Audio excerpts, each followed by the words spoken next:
Regardless of the situation, there's so many kids out there that need homes. Including the ones he wants. And Andrew has now fully lost the plot here. He no longer has any contact with reality in this conversation. He thinks non-existent people need homes. So the Whatever podcast recently had a back and forth on it between two of the guests that surrounded antinatalist-like ideas. One of the guests, a guy called Andrew, said a lot of stuff which I felt was kind of silly. So I wanted to get into that in this video, and I don't think there's anything else to go over, so let's get into it. Do you have kids? I don't have any kids. You're married though, right? Yeah. You gonna have kids soon, or I want to have kids, but I don't know. Not in this society, not in this economy. So very quickly, this guy is not Andrew. We will see Andrew in a minute, but nonetheless, I just wanted to say something here. So I'm clearly going to have different foundations to my antinatalist beliefs than this woman. She actually, throughout the video, seems to be more of a conditional natalist, saying that it's actually just society as it is now is too harsh and messed up for her to bring a child into. Interestingly, though, she is similar to me in the way that she does want to have kids, and I did want to have kids, but she's assessed reality, at least as it exists now, whereas I assessed it fundamentally to be in such a state that you wouldn't want to create someone into that world. There are people like this woman who have a desire to do something, but recognize an ethical issue with it, and so refrain from doing that thing. They forego the fulfillment of their own desires so that they can act in what they see as an ethical way. And I think that's a virtuous thing to do. I commend this woman for doing that. you're married though? Does your husband want kids? That's up for debate. What do you mean? You guys are married. What do you mean it's up for debate? It's the simple fact of the matter is like I don't want to raise my children in this type of society the way that what it's does going. he want? He wants kids. And you married him? He married you despite your unwillingness? Talked about it, and I told him, and I asked him, I said, do you mind if we don't have children? And he's so about it. But we are open to adopting. What in this society?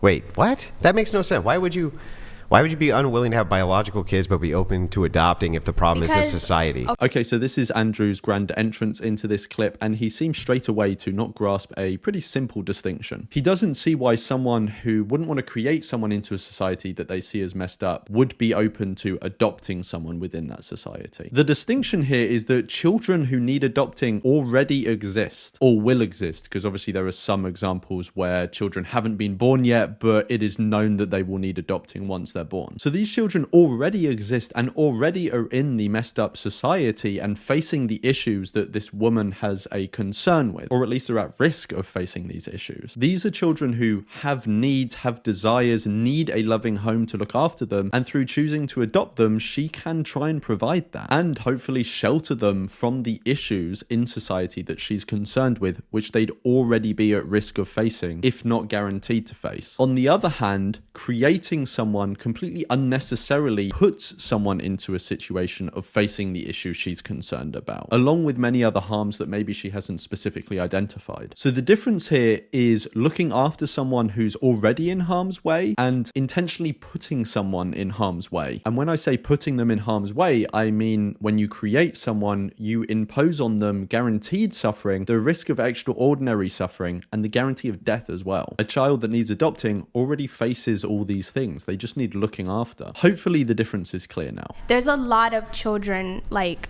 out in this world that don't have homes regardless of the situation. Okay. They don't have families to Adoption waiting lists are mile long. If there's a 100% of children who get put up for adoption at birth are adopted. 100% but you of can them. do it through foster care. So, like she said, you can foster children who are in the adoption system waiting to be permanently adopted. Or a crazy thought is that maybe Andrew hasn't considered is maybe because you're wanting to adopt someone for their sake and to help them out and do a virtuous thing, maybe you could adopt a child who isn't a baby. Not 100% of them will be readily adopted, and so they will still need help. I also don't know why Andrew is taking such a dismissive tone with this woman. She's clearly someone who has tried to think about these things and is hoping to act in a more ethical way. She at least has some motivations to try and make the world a better place and not introduce more people into facing issues that she's identified. Why would you take this tone with someone like that? But why not have biological kids? To add add more children into this already overly populated world. And the world's becoming underpopulated, overpopulated. It really, as of this year or in the last couple of years, because honey, people be popping kids left and right. So our we also had a pandemic. Our birth rate's at 1.6. It's been dropping like a rock since 1800. So Andrew is both right and wrong here. He's right that birth rates are declining in general across the world, but this isn't the issue he's implying everywhere. There are still places with high birth rates. He's wrong that the world is becoming underpopulated. The global population is still increasing, and it's expected to peak around the late end of this century, maybe around 2070. Then at the end of the century, we'll see a plateau, and then it will start to decrease. But even then, just because our population is declining doesn't mean we're underpopulated. Andrew doesn't actually define what he means by underpopulated, so it's kind of hard to deal with this when you don't know exactly what he means by the term. But I just wanted to point out that neither declining birth rates nor a declining population automatically means that we're underpopulated, whatever that means. Okay, but when you look at this, when you look at society and when you look at what's going on in the world, and you see all the negative stuff that is happening, for me, what negative stuff? Well, there's wars going on. There wasn't wars before when there was less population? So Andrew's right that there were wars and generally bad things going on earlier in our history when we had less people on the earth. But he's wrong to use this fact to dismiss what the woman is saying. I can't go over every harm that someone could be subjected to here, but I'm going to go over some of the harms that have plagued humanity throughout our history and often continue to today that I hope are less easy for Andrew to just dismiss. Because I want to give a hint of the harms that we are exposing a child to by creating them. These are harms that children have a real chance of falling afoul of, and there's always the guarantee of death. So there's cancer, disability, bullying, dementia, stabbing, bereavement, cognitive decline, physical decline, starvation, heart attack, murder, rape, burning, freezing, injury, PTSD, trauma, sexual abuse, hereditary diseases, death anxiety, emotional and psychological distress, loss of social status, unmet desires, and many more things. This is just scratching the surface of the harms that we either guarantee someone or risk on someone else's behalf by creating them. The population level that Andrew seems to be so concerned about has no bearing on whether someone suffers these things and whether they befall a person you create. Andrew's clearly not actually trying to understand and empathize with the points that this woman is putting across. He's obviously more interested in destroying a ditzy girl in a pink dress. Cool move. But the thing about it is, it's just we all grew up learning, for me, I can't handle putting a child through this world that is already corrupt and evil as it is. It's almost selfish to me in a way. Isn't that the opposite? Wouldn't the idea that if the world is corrupt, that if you have children and still good values in them, you're doing the opposite of what's corrupt? What does this remind you of? The way that we fight against the evil of this world is we bring children in this world and we raise them to be warriors against evil. But in all seriousness, so they haven't identified a specific form of corruption that they're talking about. But regardless, Andrew is saying that you can create a child to then go on and fight corruption. First of all, that kid doesn't exist. They don't care about this corruption that you and anyone else who exists faces. So you're willing to manually conscript them into the fight against this corruption. It's only serving you. You're the one facing this corruption at the moment. It's not their issue. You're creating them to then have to stand next to you in fighting this corruption, which they'll potentially fall afoul of. So why not fight the corruption yourself directly, rather than spend so much time, energy, and money into raising a child so that they can then fight the corruption? And that's just hoping that they fight the corruption. You may put all that time, energy, and money into raising them, and they don't want to fight that corruption. Maybe they become part of the corruption. Why not just fight it yourself directly? And given the many types of corruption in society, your kid is probably much more likely to suffer the corruption than actually help remedy it in any meaningful way. Everyone assigns way too much capability to the offspring they think they're going to have, when actually their child may just be someone who wants to just live their life and enjoy themselves. Maybe they don't want to be a warrior in the culture war that you think you're fighting. If I have children, we're moving into the woods and no one's going to know where we're going. No one's going to know anything about us. But wouldn't that be a positive to society? to disappear? No. A positive to society to raise the next generation, right? So there are a couple things to say here. Andrew says that creating a child and raising them right, the most vague thing I think I've heard this week, is a positive for society. So let's go with Andrew here. Let's say it is a positive for society. What does that mean, a positive for society? Well, it seems to mean that it would benefit those who already exist. Otherwise, what are we defining as part of society, apart from the people who make it up? This is a tricky standard that Andrew is setting here, because if gambling with the lives of others is a positive society, then he seems to accept that we can do that. What if imposing a significant amount of harm and the risk of extraordinary suffering on Andrew would be a positive to society? Could we just take it upon ourselves to do that to him without even consulting him? I think he'd probably object to that. So we have to take creating a kid much more seriously and not, like Andrew, say that it's okay to maybe just drop a kid and run into the woods because it's a positive for society. I don't want to bring children into this world where technology becomes their everything, if that makes any sense. I would rather put my children Why? I don't understand this at all. You can govern all of that with your children. Yeah, but then it's like I want them to live life. So Andrew has just massively oversimplified parenting and massively overestimates how much control a person could reasonably expect to have over a child they create. As one example, yes, you can restrict your child from having a phone, but then you've got to navigate the nuances of them wanting a phone and them feeling socially isolated because all of their friends have a phone. I'm not saying either way, whether letting your child have a phone or not is the better choice. What I'm saying is it's not as simple as saying to just take technology away from them. People's lives, parenting, our relationships are way more complicated than that. And then how are they going to live life? Like if I shelter them too much, then they're going to go out and want to go out into the world very sporadic and spiral and do this and do that and get into bad situations. And I don't want that for a child, because I've grown up in an environment where I've done sporadic and spirally things. And you wish your parents hadn't had you?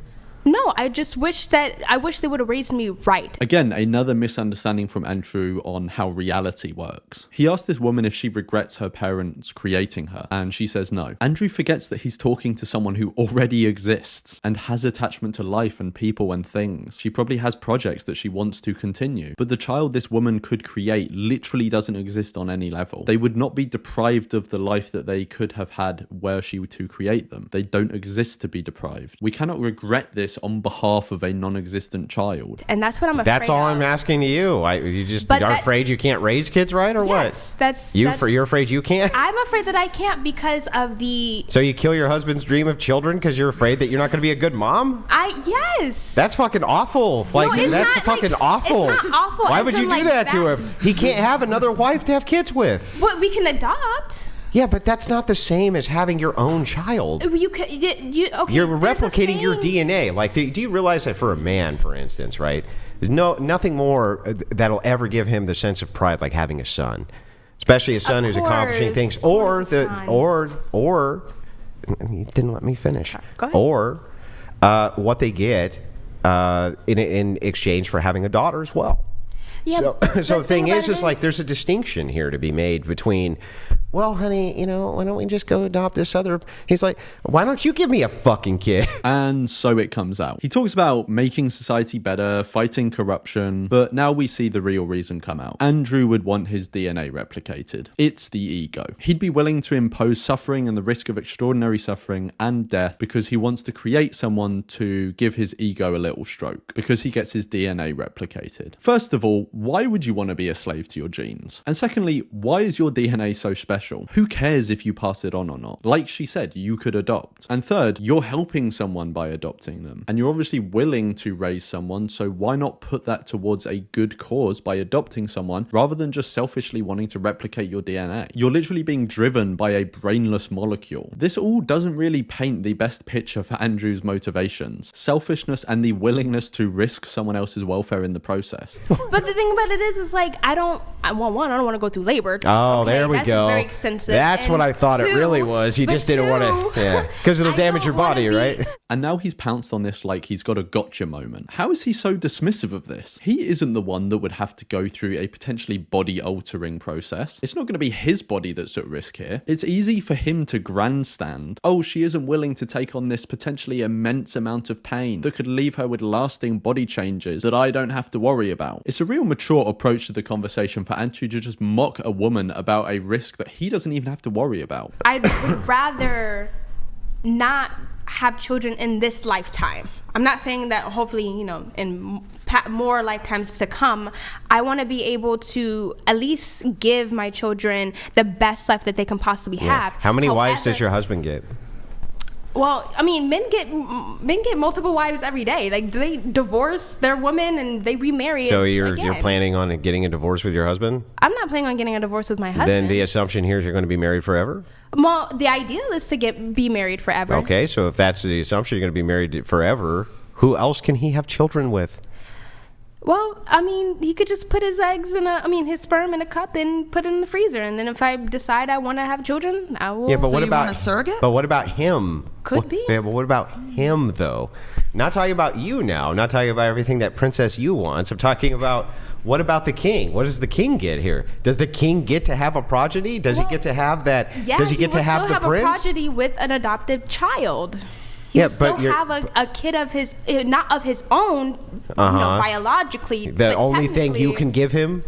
Yeah, but that's the only thing I can give him. As a woman, I could give my man multiple things. That's the only unique thing that you can bring to the table as a woman. That he could. What else could he? What else is unique that you would bring to the table as a woman? And now we have what looks like pretty open sexism, focusing her value to her husband as her just being a woman, and specifically on her capability to procreate. Why not just talk about her as an individual? Is that so hard? Obviously, if her husband and her want fundamentally different things, then it's going to probably end up in them going their separate ways. And that's not for me to comment on. But for Andrew to basically insist that she bends towards her husband's wants just smacks to me of an underlying sexism, devaluing the woman's wants and preferences to be superseded by the man's wants and preferences, especially when she's the one that would have to go through the potentially body-changing process of pregnancy and labor that he's dismissing her about. Why should she have to sacrifice a potential ethical principle she has? If Andrew's partner wanted to do something that he viewed as morally wrong, that they required him to participate in and demanded him to participate in, surely he'd also put up a defense, and yet he's dismissing this woman for doing so.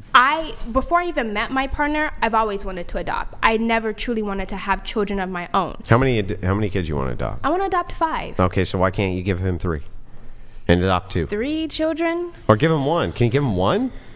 1 that's actually his? He can, but the thing about it is, it's like you regardless of the situation, there's so many kids out there that need homes.